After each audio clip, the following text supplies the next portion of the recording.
Bon, finalement, Jan Lennart Struff ne s'est pas fait ridiculiser en finale à Madrid. Il a même fait un très bon match avec ses armes. Il avait vraiment un plan clair en jeu. Mais à la fin, c'est Carlos Alcaraz qui gagne. Et même si ce dernier a été assez moyen, je trouve, je t'en dis pas plus. On se retrouve après le jingle.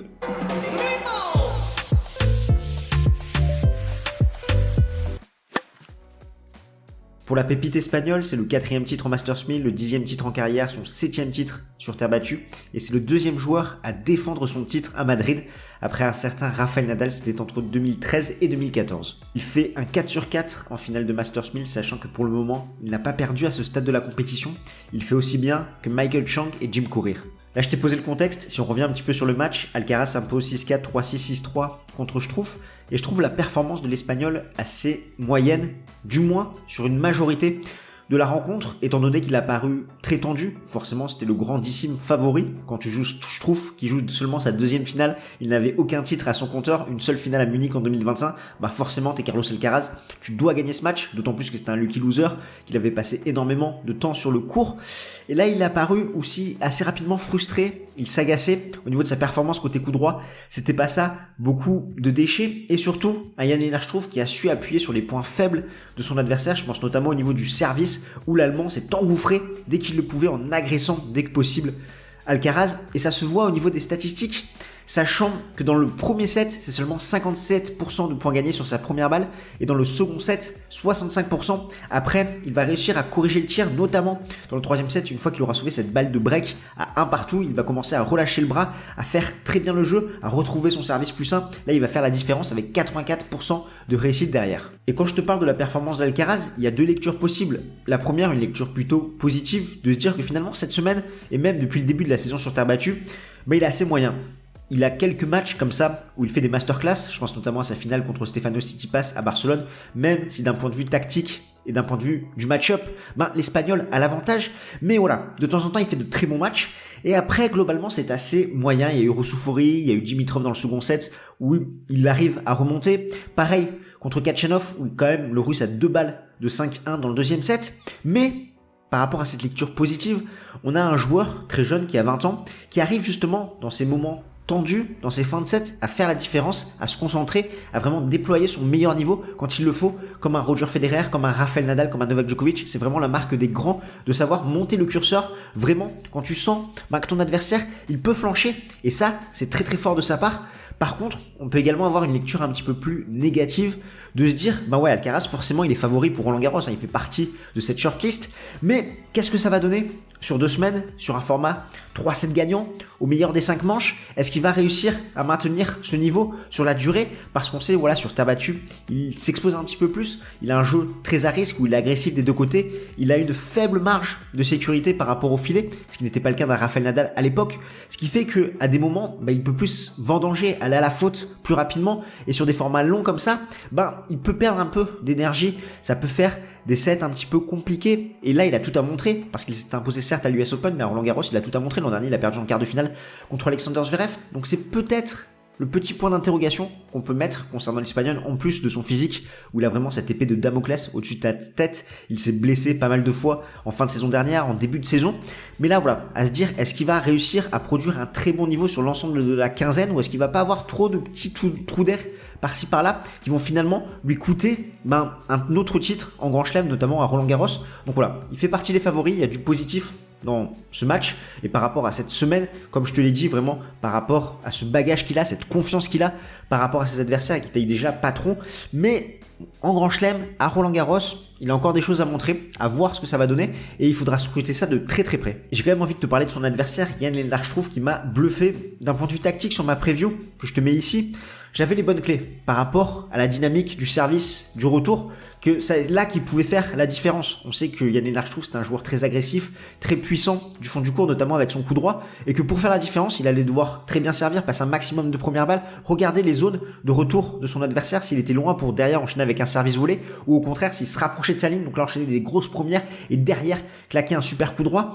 Et Jan Lennart Struff, il a joué son va-tout vraiment dans cette finale, comme un petit peu à l'image de cette quinzaine depuis les qualifications. Ça a été assez impressionnant. Il a des lacunes au niveau de son déplacement. C'était impossible pour lui de gagner des longs échanges du fond du court contre l'Espagnol. Par contre, il a des forces. Sa puissance, son service, son coup droit, également sa finesse, ce petit jeu qu'il a au filet où il volaille très très bien. Ça rappelait un petit peu un Maxime Cressy, un Pat Rafter. Vraiment ce qu'il a montré de se ruer dès que possible au filet, ça a été assez impressionnant et avec ses forces, il a su perturber le rythme de l'Espagnol. Et ça, c'est très très fort de sa part en termes de plan de jeu, de pas imposer un rythme à son adversaire, ne pas le laisser se régler du fond du court. Je t'enchaîne des grosses premières, tac, je finis le point au filet, gros coup droit, je fais le point en 2-3 coups de raquette. À la relance, dès que je peux, je m'engouffre, je t'agresse, ça sort, tant pis, ça rentre, tant mieux. Et pendant une grande partie du match, dans le premier et le deuxième set, ça a été assez impressionnant ce qu'il a réussi à faire. Et vraiment, c'est une bonne tactique, je pense, contre ce genre de joueur, parce que vraiment, il a montré qu'il pouvait regarder Alcaraz droit dans les yeux avec ses armes, ses points forts, et ça pouvait vraiment perturber le jeune espagnol. Parce que sur l'ensemble de la rencontre, il a fait plus de 50 montées au filet. Dans le premier set, il est à 13 sur 21. Dans le second, 14 sur 19. Et il perd le premier set 6-4. Pourtant, il va passer seulement 40% de première balle. On sait que son service est un atout très fort dans sa panoplie tennistique. Ça montre vraiment le niveau qu'avait Alcaraz dans ce premier set où pourtant il a breaké très rapidement son adversaire. Le second set qu'il prend, je trouve, c'est un petit peu mieux, 59% de première balle. Et notamment un jeu qu'il a su tenir où il a dû sauver 5 balles de break qui a duré 15 minutes. Donc ça, c'était très très fort de sa part. Et derrière, cette dernière occasion, il aura l'entame du troisième set. Il ne va pas la faire. Et on va vraiment sentir l'Espagnol se relâcher, notamment au service. Et ça va être compliqué aussi physiquement pour l'Allemand qui va commencer à s'éteindre petit à petit. Ce qui est intéressant à faire comme parallèle, c'est qu'Alcaraz, en 2022, à la même période, c'était 28 victoires pour 3 défaites avec 3460 points. Et là, cette année, c'est 29 victoires pour 2 défaites avec 3410 points. Il se retrouve ainsi à 5 points de Novak Djokovic, à 5 points de retrouver cette première place mondiale. Et si l'Espagnol s'aligne à Rome, s'il dispute un match, qu'il perde ou qu'il gagne, il passerait devant Novak Djokovic et serait assuré d'être tête de série numéro 1 à Roland-Garros. Encore une fois, sur le tirage au sort, ça change rien, mais bon, c'est toujours bien d'arriver dans un grand chelem, tête de série numéro 1. Au fait, nous c'est Games Talk qui on aide les passionnés de tennis comme toi à décrypter l'actualité de la petite balle jaune. Alors si c'est quelque chose qui t'intéresse, n'hésite pas à smatcher le bouton pour t'abonner parce qu'après Madrid, il y a Rome et surtout on a en ligne de mire Roland-Garros. Donc si tu ne veux rien manquer, tu sais ce qu'il te reste à faire, t'actives la petite cloche, comme ça t'es notifié dès que nous sortons une nouvelle pastille. On peut être un petit peu déçu de cette finale chez les messieurs. Par contre, chez les dames, ça a envoyé du lourd ce Sabalenka-Swiatek avec la victoire de la Biélorusse. Parce que depuis 2020, Swiatek était invincible en finale sur terre battue, elle n'avait concédé aucun set. Et là, avec cette défaite contre Sabalenka, c'est 46 victoires pour 4 défaites pour la Polonaise sur terre battue depuis Roland-Garros 2020. Donc ça te montre vraiment la performance qu'a su faire Sabalenka. Parce que la Biélorusse s'impose 6-3, 3-6, 6-3 en 2h27 minutes. Et franchement, on s'est régalé dans cette finale. Une superbe rivalité. Et vraiment voir Sabalenka qui prend le dessus sur Swiatek alors qu'elle était annoncée immense favorite, ça a été assez impressionnant. Elle a eu la bonne tactique dans cette rencontre, dans le premier set, vraiment où ça fait 6-3, elle est irréprochable. Sabalenka, elle dicte le jeu du fond du court avec sa puissance, elle ne laisse pas respirer la Polonaise. À chaque fois, elle la déplace finalement. Swiatek ne peut pas poser ses appuis, ne peut pas dicter les points avec son coup droit. C'est vraiment Sabalenka qui fait la différence. Elle prend beaucoup de risques, elle a un taux de réussite énorme, elle ne se fait pas breaker une seule fois, 76% de première balle. Dans ce premier set, c'est vraiment une masterclass, c'est la tactique pour faire déjouer Swiatek sur terre battue. Tu la bouges un peu du fond du court, tu l'empêches vraiment de poser ses appuis, de se poser pour te faire mal avec son coup droit, et toi, tu dictes le jeu du fond du court avec cette puissance énorme qu'a Sabalenka. Dans le second set, on a une petite baisse de régime de Sabalenka qui va commencer à commettre un petit peu plus d'erreurs, et Swiatek va en profiter, elle va pouvoir se régler du fond du court et commencer à dicter les échanges, notamment avec son coup droit. Elle va mieux absorber le rythme de son adversaire, également changer de direction, ça va vraiment déstabiliser Sabalenka, et là, elle va réussir à prendre ce second set, d'autant plus que la Biélorusse, c'est seulement 50% de points gagnés sur sa première balle. Le troisième set, il y a eu des hauts et des bas, mais globalement, on sentait que c'était Sabalenka qui avait les cartes en main dans cette rencontre, parce que Swiatek était beaucoup trop à réaction dans ce match, et c'est vraiment Sabalenka avec sa puissance, sa profondeur, qui a vraiment muselé le jeu de son adversaire. Elle l'empêchait vraiment de dicter, d'installer son jeu avec son coup droit, et ça a vraiment fait la différence. Elle a montré comment battre Swiatek sur terre battue. Il faut être encore en mesure de le faire, cette stratégie de gommer toutes ces vilaines fautes qu'elle a pu faire dans le second set et d'arriver avec cette intensité, cette puissance, cette profondeur pour vraiment empêcher Swiatek de mettre en place son jeu.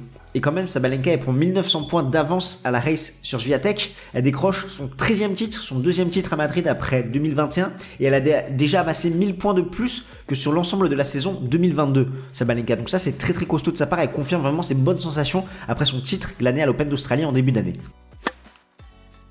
Enfin, on peut tirer un bilan de ce deuxième Masters 1000 de l'année sur terre battue, où je trouve on a eu du mieux, on a eu des meilleurs matchs, des petites révélations, des petites surprises, mais globalement du très beau spectacle, que ce soit le Alcaraz Ruusuvuori, Holger Rune aussi qui a fait des super matchs contre Davidovich Fokina, contre Bublik, ça fait vraiment plaisir, même le Kachanov Bautista Agut a été un très bon match, certes au niveau de la finale, ça a été un petit peu décevant, même si je trouve encore une fois a montré vraiment beaucoup de mérite, beaucoup de courage, il avait fait un super match contre Stefanos Tsitsipas, mais on sent que ce Masters 1000, même si encore une fois ce format sur 2 jours est assez longué, il y a quand même des temps morts, on s'ennuie des fois un petit peu, mais il y a eu de très très bons matchs, avec la pépite chinoise aussi, Cheng, qui a fait vraiment plaisir, Karatsev, qui a fait un parcours incroyable, ça change par rapport à ce qu'on a eu à Indian Wells, Miami, ainsi que Monte Carlo, même voilà si les finales c'est pas encore ça, mais on sent que petit à petit ça prend forme, les joueurs commencent à avoir des repères et ça fait plaisir ce tournoi par rapport à ce qu'on a eu depuis le début de la saison,